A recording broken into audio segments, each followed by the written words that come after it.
O Senhor esteja convosco. Ele está no meio de nós. Proclamação do Evangelho de Jesus Cristo, segundo Mateus. Glória a vós, Senhor.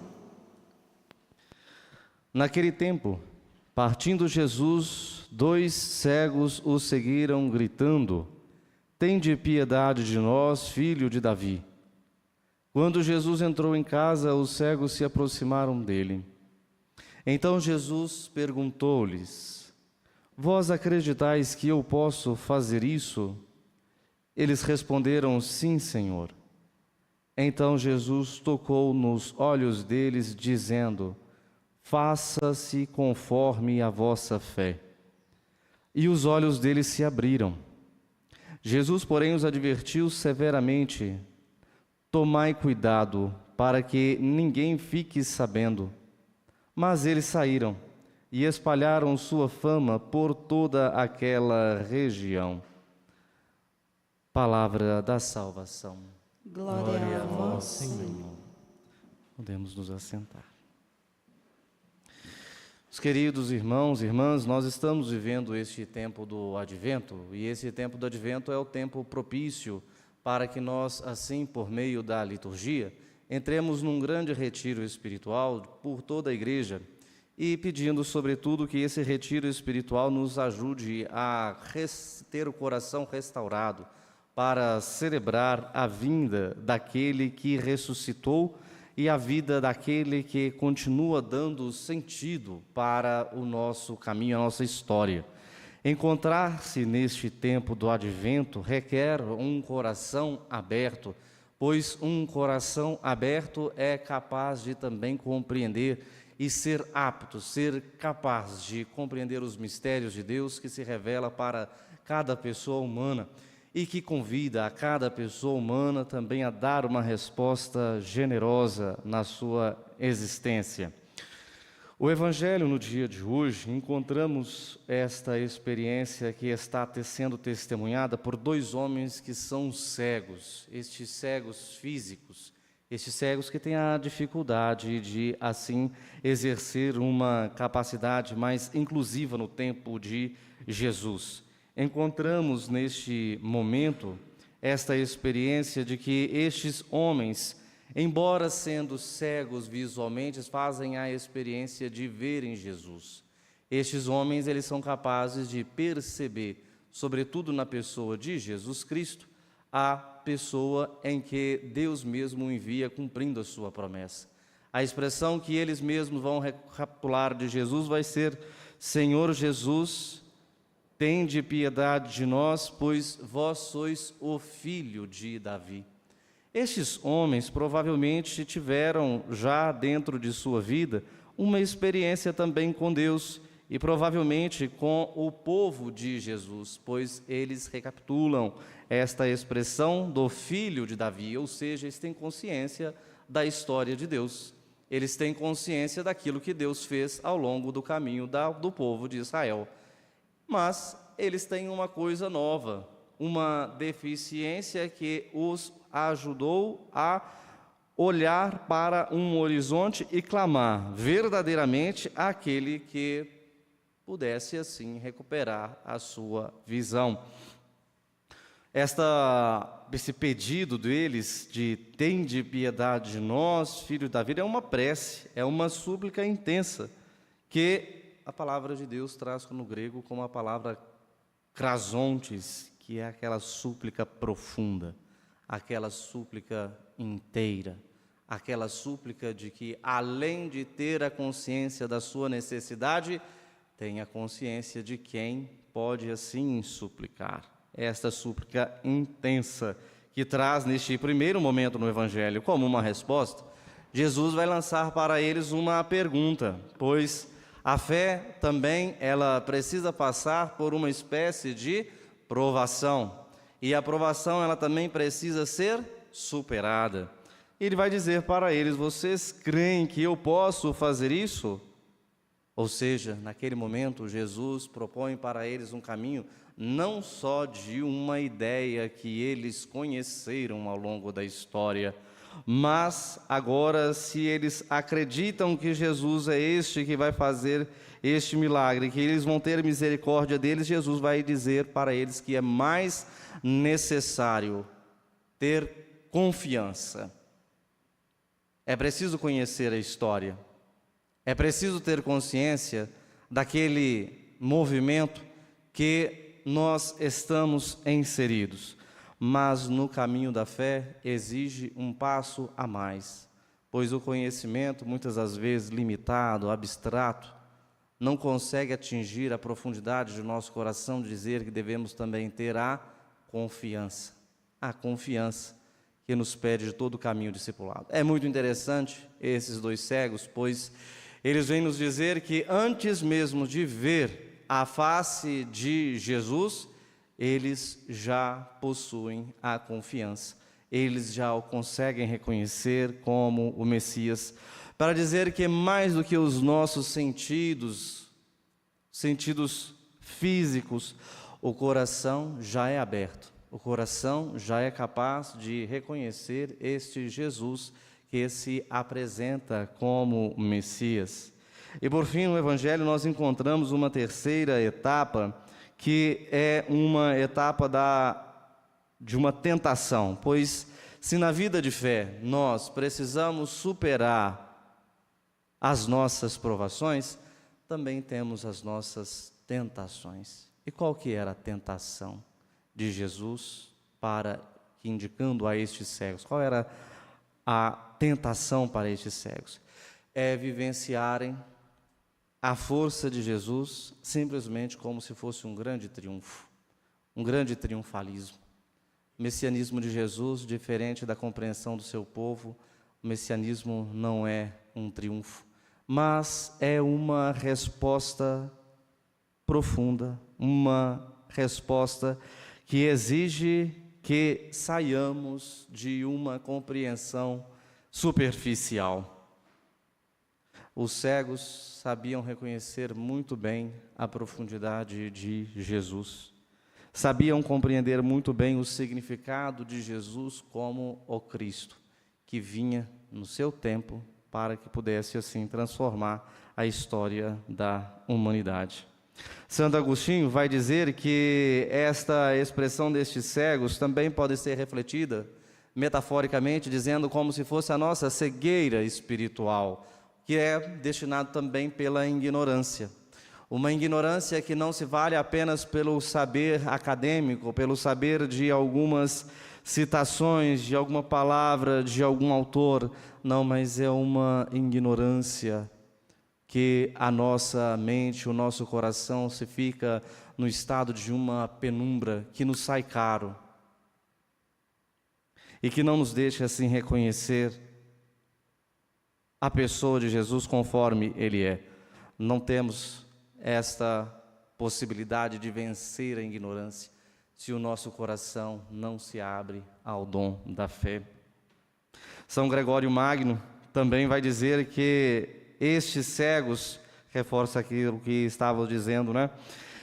Estes cegos são aqueles que reconheceram a messianidade de Jesus Cristo não pela face, não pelo rosto, mas pela voz. Cada comunidade cristã, cada igreja no seu tempo, também é chamados a fazer este caminho de restauração do seu sentido, do seu coração, pois nós não vemos o rosto histórico de Jesus. Nós temos muitos filmes, temos aí uma série bonita, né? Não sei se vocês gostam, quem estamos acompanhando, assistindo, veem o The Chosen. Não é? Que série bonita, não é? Que série profunda. Tenho gostado de acompanhar alguns episódios, quando tenho um tempinho, eu coloco lá, nem que seja para ver nos shorts lá do YouTube, eu vejo aquelas cenas. Mas nós temos muito desses filmes e muito da arte, das pinturas, que tentam assimilar o rosto de Jesus para o nosso tempo, mas nós não temos a visão física tão precisamente de Jesus Cristo, mas nós temos a palavra, nós temos a voz, nós temos o Espírito, nós temos o testemunho de tantas pessoas que também seguiram esse Jesus e que nos convida a acreditar, nos convida a superar esta ignorância diante de Jesus Cristo. Hoje, meus queridos, esse evangelho fala para nós também muito de nossas cegueiras, não é? Temos cegueiras que são sociais, cegueiras que são econômicas, cegueiras que, por exemplo, atrapalham a nossa educação. Hoje, mais cedo, acompanhando o jornal, via uma reportagem dizendo sobre o plano que o governo tem de levar a internet para todas as escolas do nosso país até no final de 2026.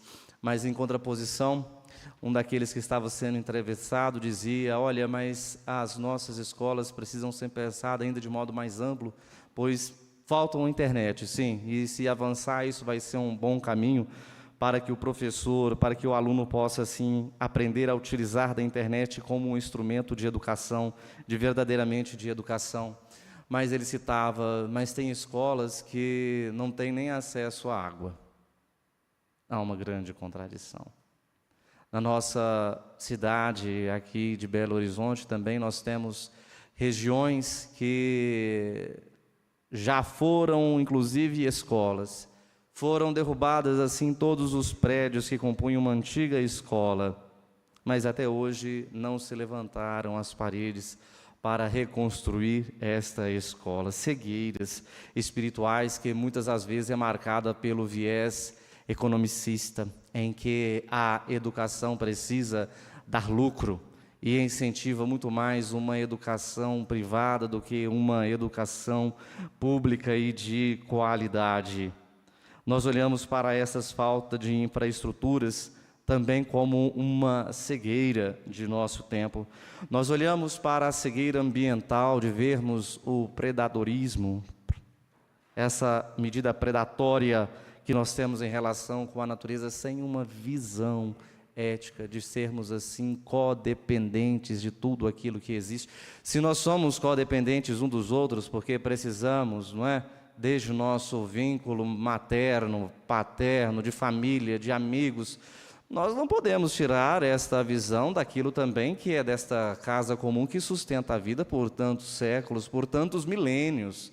E agora, do nosso tempo, de modo especial, nós temos aí a arrogância e a ignorância de assim sermos levados por tantas ideologias que também envolvem esta realidade somente do capitalismo, do valor financeiro, em que absolutiza e coloca tudo dentro desta máquina como se pudesse acabar. Isso é uma cegueira de nosso tempo, uma cegueira que nos custa caro tanto numa perspectiva humana, de precisarmos estar conscientes de tudo isso, precisarmos de tudo isso, mas em detrimento de poucos governos, mídia, filosofias e tantas outras expressões do saber humano, são cada vez mais estreitados para corroborar com estas lógicas. E talvez temos uma terceira cegueira no dia de hoje, no nosso tempo, que é a cegueira que está na palma de nossas mãos,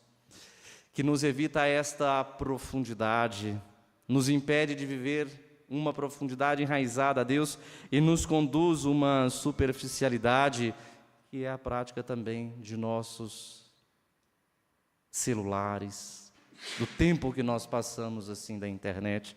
Tenho o costume de dizer que as telas de nossos celulares trazem tanta luz que nos deixa cego. Nos deixa cego. Nós somos iluminados por tantas luzes artificiais em que vamos assim pervertendo os nossos sentidos e vamos ficando cegos, incapazes de ver Deus, pois, como diz Papa Francisco, a gente vai ficando assim distraídos, numa cultura distraída. Talvez somos cegos piores do que os cegos dessa experiência desses dois cegos do Evangelho, em que eles ali pelo menos eram cegos no seu corpo, mas não eram distraídos, eram atentos, pois reconheceram Jesus ao passar. A palavra de Deus no dia de hoje resume um pouco desta experiência de nossas cegueiras espirituais e nos convida a restaurar o nosso coração e também a escutar esta palavra de Jesus. Vocês creem que eu também posso mudar tudo isso? E a nossa resposta tem que ser sim. Eu creio, Senhor. Eu creio que o Senhor pode mudar tudo isso. Eu creio que o Senhor pode fazer isso na intimidade, eu creio que o Senhor pode fazer isso na particularidade, mas eu sei que o Senhor pode fazer isso também a ultrapassar para todo o cosmo. Esta é a esperança desta cura, que é a abertura de nosso coração, da força de Deus, que não é triunfalismo, mas é conservação. Ultrapassa esta força de Jesus, esse poderio de Jesus, pois, como diz a primeira leitura, a recuperação não é somente para aqueles seres humanos que estavam ali passando uma dificuldade, que estavam passando pela cegueira, mas o profeta Isaías traz esta restauro da criação, inclusive, dizendo: não poderá o Líbano transformar em jardim, e esse jardim numa grande floresta. A restauração do coração humano é a base que pode ser o sustento para restaurar a sua própria vida, mas também restaurar todo o cosmo, que precisa de nossa ajuda, que precisa de nossa atenção, que precisa de nosso cuidado para assim manter a forma de vida. Peçamos a Deus, queridos irmãos, que iluminados por esta palavra, por esta liturgia no dia de hoje, os nossos corações sejam restaurados diante de Deus, reconhecendo na pessoa de seu Filho, aquele que é enviado, aquele que é o Filho de Davi, aquele que é o Messias, aquele que é o novo Adão de nossa humanidade e que nos ajuda a recuperar o nosso sentido e a nossa caminhada.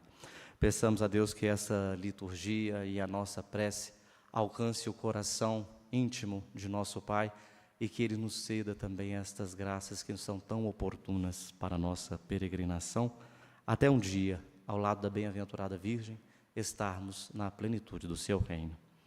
Louvado seja nosso Senhor Jesus Cristo. Para sempre seja louvado. Como a Eucaristia é uma ação de graças e também um momento de encontro e um momento de pedido, elevemos a Deus nossos pedidos e nossas preces, confiando como estes cegos, confiando em Jesus, dizendo: Senhor, eu creio que Tu podes fazer. A nossa súplica será: em